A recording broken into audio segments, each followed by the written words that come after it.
Bien. Bueno, buen día.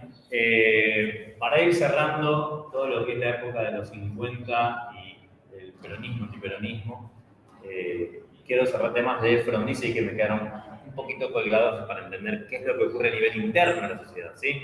Porque es muy fácil hablar de cuestiones macro, pero cuando bajas a la particularidad de ver cómo esto afecta a las personas, ahí es donde se pone interesante la cosa, o como dirían ustedes, trae caladril que se picó.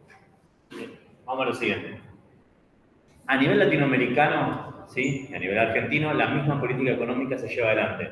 El desarrollismo es el impulso de la industria pesada, ¿sí? En el caso de Argentina, se declara el petróleo como un bien de la nación, ¿sí? Pero se desregula las empresas extranjeras. ¿Qué quiere decir desregular? Donde antes una empresa tenía que traer una máquina de afuera y pagar los impuestos correspondientes, ahora es tráela gratis. Es una gran desventaja para YPF, porque YPF tiene que pagar esa máquina, ¿sí? Es como decir, si vos lo traes gratis como empresa y empiezas a producir petróleo, yo tengo que salir, comprarla, traerla, ya hay una situación de desventaja competitiva. Pero esto se hacía para el autoabastecimiento interno del país con el tema del petróleo. Bueno, el petróleo mueve todo, chicos. La luz que se genera hoy es con petróleo. Amén si en algún momento llegamos a tener energía eólica y solar que nos abastezca de todo y el petróleo lo tenemos guardado como un recuerdo, ¿sí? Pero hoy por hoy, cuando sube el petróleo, vean que sube todo. Sube el petróleo, sube la nafta. Pero de lo que es el destilado de petróleo sale la pintura, salen los plásticos, ¿sí? Hasta los trenes se mueven con combustible, o sea, todo empieza a sumar precio a la cadena de valor, ¿sí? Porque el que llena el tanque va a transferir ese precio al que suba las cosas a su medio de transporte. El que la baja y la reciba la trasladar al consumidor final. Inflación, explicada brevemente, ¿sí? Toda esa cadena que viene así desde hace rato. En términos económicos, va a subir el desempleo y sube la inflación, ¿sí? El costo de vida estaba como bastante estable en los últimos 20 años y ahora por políticas económicas muy acertadas de Frondizi, la inflación empieza a comer ese estilo de vida que venía siendo estable, ¿sí? Por otro lado, el tema de la entrada de capitales extranjeros, no solo por las empresas, sino por el FMI, ¿sí? Que recuerden, cada vez que el FMI entra, dice ajustás en 3 lados: salud, educación, seguridad. Porque yo te doy plata, pero te pongo condiciones, ¿sí? No es como el banco que ustedes pueden ir y pedir una tarjeta de crédito y endeudarse, ¿sí? El FMI es un banco un tanto no copado, ¿sí? Te dice, bueno, toma endeudate, pero te hace un contrato y te dice, estas son las condiciones. Por otro lado, se abrió la industria automotriz, ¿sí? Permitiendo un desarrollo muy fuerte del mercado automotriz acá en Argentina, especialmente en la provincia de Córdoba, ¿sí? Toda la provincia de Córdoba se nuclearon casi todas las empresas automotrices al principio, ¿sí? Estaba la Chevy, estaba la Kaiser Argentina, que de ahí salió el Torino, ¿sí? Estaba el ICA Renault, digamos, que van a producir primero Jeeps y luego van a pasar a hacer los autos Renault, ¿sí? Creo que luego van a ir Ford y General Motors, pero no me acuerdo si llegaron a ir a Córdoba o directamente se quedaron en Rosario. Hay un desfasaje de eso. Por otro lado, sacó algo que era pedido por el sector de los peronistas, que era la ley de gremios. Generar una única rama sindical.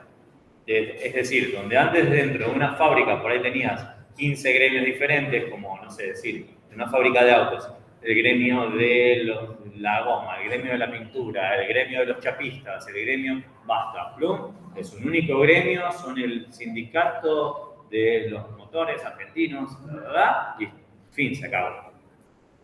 De ese modo lográs concentrar el poder en un solo sindicato. Desde los sectores de izquierda, hoy lo podrán escuchar continuamente, vamos a acabar con la burocracia sindical. Es un burócrata sindical, es un tipo que está hace 80 años atornillados en una silla, electo democráticamente, vamos a ponerlo así, y ves que digamos que no responde ya tanto para los intereses de los que tiene que representar, ¿sí? Sino que ya responde a sus propios intereses, porque como se sienta en la mesa a negociar con los empresarios, empieza a negociar más a favor para él. Total, nadie lo ve. Esas cosas para mí tienen que ser públicas. Cuando se siente un empresario, cuando se sienta un gremialista, cuando se sienta el Estado a negociar las paritarias, tendría que haber una cámara filmando diciendo eso. ¿Por qué hacen privado algo que después afecta a todo el público? Nada, una pregunta que dejo ahí colgada en el medio de la clase. ¿Sí? Y por último, una cuestión que también empieza a afectar, educación, laica o libre. Durante la época de Frondizi se sancionó la ley por la cual se permite la entrada de universidades privadas, universidades, ¿sí? No secundarios. La UBA esto lo toma como un ataque al monopolio que tenía. Y, por casualidad, el rector de la UBA era el hermano del presidente. O sea, ya creo de la clase pasada lo mencioné diciendo, no me imagino un asado sentados en el Día de la Madre como fue ahora, los hermanos sentados diciendo, che, ¿cómo andás? Y la verdad que mañana te voy a hacer un paro con toda la Universidad de la UBA Buenos Aires y te voy a marchar a casa del gobierno. Ups, creo que no debe estar muy ocupada la charla familiar entre dos hermanos así. Pero bueno, digamos, por el lado del Estado se proponía justamente que el Estado fuera el único que tuviera el monopolio de la educación, porque consideraba que si entraba el sector privado, como entró, por ejemplo, el tema de la Universidad Católica Argentina, consideraba que iba a haber como alguna bajada religiosa, entonces no correspondía porque tenía que ser una educación laica y libre. Y de nuevo, si revisamos la ley 1420, en ningún momento dice que la religión esté exceptuada de la enseñanza.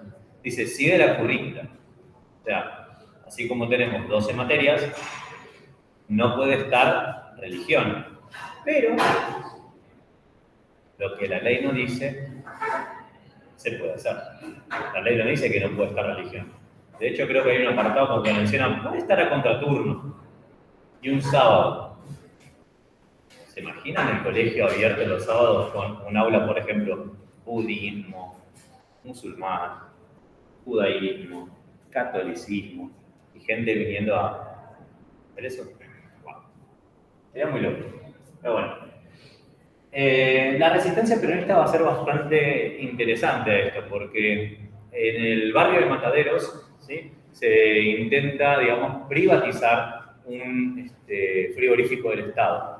Todos los obreros de adentro, digamos, lo resisten al punto de que empiezan a tirar papeles para afuera, prenden fuego, se quedan adentro, toman el frigorífico. Esto va a hacer que el ejército vea, digamos, que en Frondizi no hay una figura fuerte de estabilidad y van a pedir que sancione una ley que se llama Plan Conintes, ¿sí?, que es conmoción interna del Estado. Conmoción interna del Estado. Eso es Conintes. Básicamente es que cuando declare el estado de sitio, las Fuerzas Armadas tengan la autoridad para determinar cuándo levantarlo. Si ven una cucaracha en el piso y dicen, sigue el estado de sitio, ¿por qué hay una cucaracha? Podían decirlo. Porque eran los que tenían la autoridad para decir cuándo levantar y cuándo no. ¿Sí? Algunas teorías historiográficas ven en la cuestión del Conintes como el preludio o el primer avance de las Fuerzas Armadas en resolver cuestiones de conmoción interna con violencia, ¿sí? Resolvieron la cuestión, dirían ellos, con el tema del matadero, de la toma del matadero. Entraron, sacaron, fin, despidieron un montón de gente y a otra, bueno, un palito por acá, un palito por allá. Nada nuevo bajo el sol, parece. ¿Sí? Acá yo puse que el ejército ve, digamos, favores al comunismo y al peronismo. Eso ya es lo otro que lo va a empezar a poner, digamos, como en situación de alerta al ejército y producir el golpe a futuro. ¿Por qué? Al comunismo le había mencionado, ¿sí? No vota en la Asamblea de la OEA en Punta del Este en el 62 en contra de expulsión y sanciones a Cuba por crisis de los misiles, etcétera, habla de todas esas cuestiones. Y al Che Guevara lo invita a Olivos. Entonces, parece que no estás entendiendo mucho que si el mundo está dividido en dos partes, Argentina debe permanecer en el lado capitalista y no en el comunista. Y como el peronismo, porque estaba prescrito por un decreto de Frondizi, ¿sí?, que estaba el antiperonismo, digamos, totalmente del decreto 4161, ¿sí? Convoca elecciones, permite que el peronismo gane, participe, perdón, ya me adelanté, gana las elecciones en la provincia de Buenos Aires con un gobernador. Ahí es cuando el ejército, o sea, decirle que sacarlo, suspende las elecciones por decreto, lo saca el gobernador electo, ponen a otro, ya entonces es, el ejército no te quiere, la comunidad estudiantil universitaria no te está queriendo, el sector peronista tampoco te está viendo con buenos ojos, dado la represión que tuvieron en su momento, y ahora le agregamos que nos dejaste participar y después nos decís que no. Digamos, se genera un hermoso combo de ese modo Frondizi como para decir, no vas a durar mucho en el cargo. Y para 1962 se produce el golpe de Estado que hacen que renuncie el presidente y el vice y toma, perdón, renuncia el presidente y toma el poder el presidente de la Cámara de Senadores. El orden de sucesión presidencial es presidente, vice, los dos afuera, entonces el que toma es el presidente interino de la Cámara del Senado. En ese caso fue Tomás Guido. Se genera un enfrentamiento entre el ejército mismo y una vez hablando con un señor en el Parque Chacabuco, donde viví casi toda mi vida, ahora vivo en Flores, mencionaron de que en el Parque Chacabuco estuvieron apostados un par de tanques apuntando, digamos, por Avenida Asamblea, los cañones así. Y dije, claro, para ese lado queda Casa Rosada. O sea, los tipos calculan que, bueno, más o menos si hacemos así, por acá, si disparamos, le vamos a invocar a Casa Rosada. Me gustaría empezar a compilar historias después de señores de esa época, ver si estaban todos así. Hubo enfrentamientos, hubo algunas escaramuzas, pero los sectores, digamos, que se enfrentaban los azules decían ser legalistas, que era lo que buscaban una transición, ¿sí?, a que el peronismo pueda participar democráticamente. Y por otro lado estaban los colorados, eran los gorilas, ¿sí? Tomás Guido va a responder más al lado colorado porque restituye el decreto de Aramburu, que ya mencionado, 4161, ¿sí?, con la proscripción del peronismo. Esto va a llevar a, si la cámara me acompaña, esto no se va a ver en el video, pero bueno, tienen que escuchar. A la economía, digamos, durante el gobierno de Guido. En un año hizo algunas cuestiones que, wow, muy interesantes. A ver, por ejemplo, vamos a la parte económica acá directamente. Empiezo por la parte de abajo. El salario cayó un 35%. ¿Sí? Es decir, tu capacidad de compra ya es menor que el año anterior. No te podías comprarte, por ejemplo, 3 paquetes de 10 paquetes de arroz, ahora puedes comprarte 7. Ahí tenés la sensación de que vas perdiendo poder adquisitivo, ¿sí? Se dice poder adquisitivo porque es la capacidad que vos podés ver de que podés comprar bienes, ¿sí? El aguinaldo se pagó en cuotas. El aguinaldo es algo que se obtiene a mitad de año y a fin de año, o sea, en junio y en diciembre. Bueno, cuando Guido sube al poder, digamos, el sector económico de esa época percibe que el sueldo de los trabajadores es el factor que genera la inflación y la inestabilidad económica. Entonces, si empezamos a regular, ¿sí?, el sueldo de las personas y cómo obtienen el dinero, podemos ir moderando la inflación. No funciona así. A ellos no les importó, siguieron haciendo otros. Por ejemplo, los sueldos, lo pongo acá, del 10 al 11, del sueldo de octubre, que uno cobre el 1 de noviembre, ¿sí?, tengan un trabajo, vas a trabajar todo un mes y al día siguiente cobrás el mes que trabajaste anterior, ¿sí? O sea, todo octubre lo cobrás el 1 de noviembre. Bueno, en la época de Tomás Guido no consideró que tengas que cobrar tu sueldo del 1 al 10 de cada mes, terminaban cobrando a fines de noviembre el sueldo de octubre. O sea, es como empecemos a mover todas estas variables económicas para, si yo te freno en tu capacidad de consumo, puedo frenar que los sectores especuladores suban los precios. Porque como no saben cuándo vas a tener dinero, van a tener que congelar el precio y no van a tener que subir. Parece todo tan reciente cuando empiezo a decir esto, pero bueno. Y obviamente los sectores económicos siempre ven la variable de ajuste por este lado. Para que el salario caiga un 35%, la mejor variable es esta, de evaluación. ¿Sí? No hace falta que yo diga, no, te doy un 50% de aumento en paritarias, perfecto. Pero el dólar, por ejemplo, de 10, te lo llevo a 20, 100% de suba. ¿Sí? Entonces, todo lo que se mueva con esos precios, para que se entienda, el petróleo se mueve en esos precios, entonces cada vez que el dólar sube, subirá el petróleo. ¿Sí? Entonces, toda esa corrida de precios va a repercutir en todo lo que puedan comprar ustedes en cualquier lado. ¿Sí?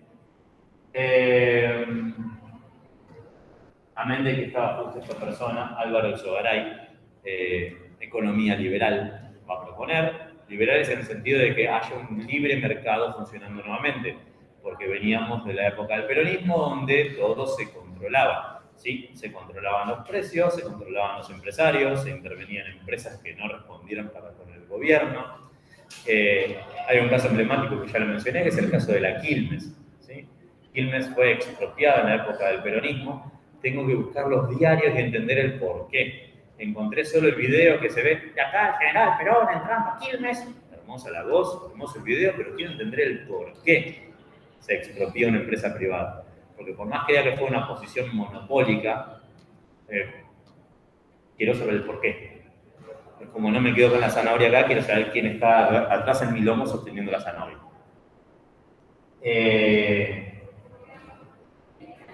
Las cuestiones con el FMI, donde en la época de Tomás Guidó se hace un acuerdo stand-by. Es decir, firman un acuerdo por el cual le va a dar un desembolso de dinero, pero espera que yo te diga cuándo lo tengo. De hecho, creo que el gobierno actual tiene el mismo acuerdo con el FMI. Cuando subió Alberto Fernández, hizo un acuerdo stand-by y después lo tiró para atrás, como diciendo, no necesito los, creo que 4.000 millones de dólares que quedaban desembolsar del préstamo que había obtenido Macri. Así que lo frenó. Eso es un acuerdo stand-by. Es como tenemos un acuerdo, pero lo frenamos. ¿Sí? Y obviamente, si caen las exportaciones, cae el Producto Bruto Interno. ¿Sí? El Producto Bruto Interno es cuánta riqueza podemos generar cada uno. ¿Sí? Pero si tenés menos salario, devaluación y suba de precios, la verdad que el Producto Bruto Interno que podemos producir empieza a ser cada vez menor. Eso repercute también a la hora de cuando el Estado tiene que recaudar impuestos. Pero esa es otra clase de economía que veremos en otro momento. Bien, y como para ir cerrando, me voy a meter un poquito en la cuestión de el peronismo en esta época. ¿Sí? Está proscripto, pero van a hacer una reunión en Córdoba, creo que es, se llama Huerta Grande el lugar, y están las 62 organizaciones, y hay dos fracciones que se van a generar acá dentro del peronismo. Una liderada por el señor Bandor, ¿sí? Que va a proponer el bandorismo, algo muy conocido en la época. Creo que estaba en la zona de Parque Patricios, creo que era averiguar bien dónde era que le pasó lo que le pasó. Estaban a ver qué. Bandor va a proponer un peronismo sin Perón. Se los tradujo al término presente. Hagamos un kirchnerismo sin Cristina. ¿Cuánto puede durar eso? Bueno, Bandor propuso eso en 1962, hagamos un peronismo sin Perón. Ahí es cuando se divide el movimiento interno y empieza a aparecer la izquierda peronista con otro tipo de agenda política, ¿sí? Es decir, con qué reclamos vamos a ir. El bandorismo proponía lo mismo de siempre, las políticas, digamos, que mantenían desde el peronismo, pero la izquierda peronista ya tiene otras ideas, digamos, que están ligadas al contexto mundo, ¿sí? A esta cuestión del mundo bipolar, ¿sí? De Guerra Fría, de capitalismo, comunismo. ¿Por qué lo digo? Por un lado, nacionalización de la banca, es decir, todos los bancos privados pasan a ser del Estado, ¿sí? Pero, ¿qué es lo importante de esto? Si vos tenés caídas las exportaciones, caen también los ingresos del Estado. Si vos decís que ahora todos los bancos privados son del Estado, todos los depósitos que hay en esos bancos pasan a ser del Estado. ¿Sí? De hecho, un diputado, creo que hace poco, propuso nacionalizar los depósitos también. Así que vean cómo la agenda de 1960 parece estar vigente en algunas personas. Control de comercio del Estado. Bueno, por esto no se refiere al comercio local, se refiere al comercio internacional, ¿sí? Nuevamente, también algo local, ¿sí? Por el tema de cuidar los precios y todo eso, ¿sí? Parece que estoy hablando de hoy, pero es de hace como 60 años atrás. Expropiación de tierra sin pago. Esto es a la oligarquía, ¿sí? Esperen que termine de tomar su charla.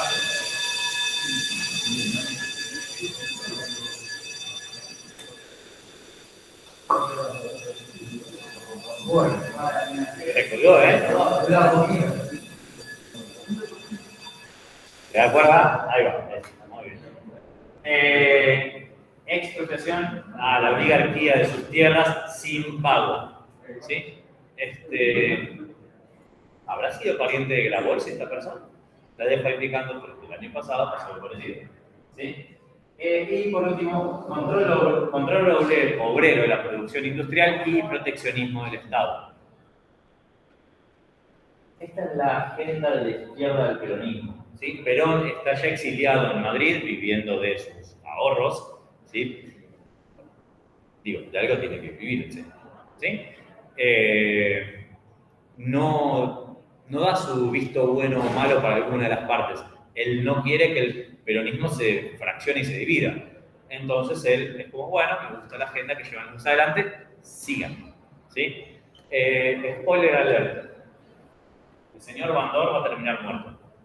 Y cada tanto, yo me acuerdo que para el 2001 y después no me acuerdo si entre el 2001 y 2007 todavía había algunas pintadas por la calle que ponían el nombre de algún dirigente sindical peronista, por ejemplo, Pedraza, que era era un dirigente ferroviario, ese era buenísimo, dirigente ferroviario.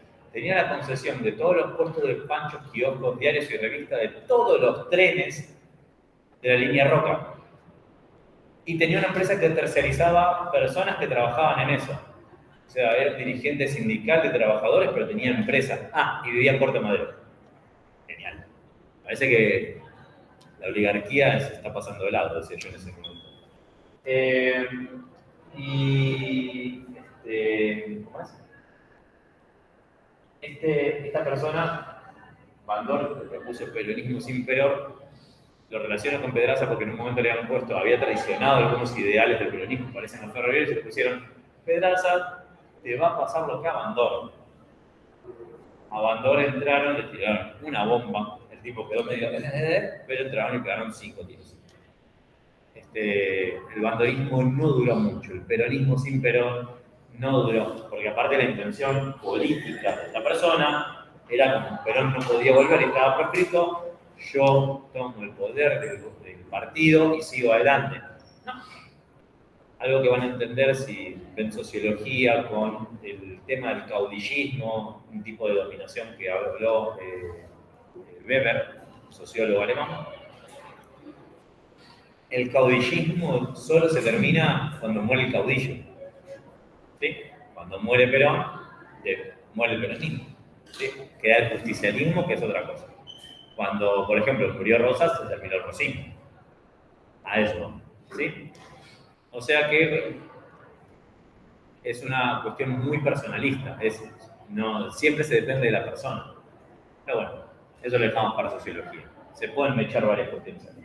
Ahora bien, Álvaro Sogaray va a seguir en el gobierno, digamos, en la parte económica, con Tomás Guido a la cabeza ahí durante todo ese año, 62-63. De hecho, creo que es el que patentó la idea, como veníamos con esta franca caída de todos los ingresos a nivel macro y micro. Creo que es en esta época que se da la frase como, hay que pasar el invierno. Fue un invierno como de 2 años, más o menos. O sea, perdón, 1 año. Le dijo, hay que pasar el invierno. ¡Wow!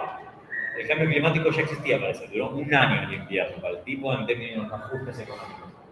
Y va a dejar a otro muchachito dando vuelta en el gobierno que se va a llamar Martínez de Oz, pero ese lo veremos cuando lleguemos a la dictadura del 76 y ese golpe de Estado. Que, spoiler, el tipo pensaba que era lo mismo producir un camión Mercedes-Benz que un caramelo. No. Yo creo que hay mucho más trabajo en un camión que en un caramelo, pero no soy quien para decir eso, así que nada. Y esto va a desembocar en que ya los ejércitos, habiendo pacificado la cuestión peronista y organizado de nuevo, pero con elecciones, iba a llegar don Humberto Ilia en 1963. ¿Sí? Así que nada, frenamos por acá hoy. Gracias.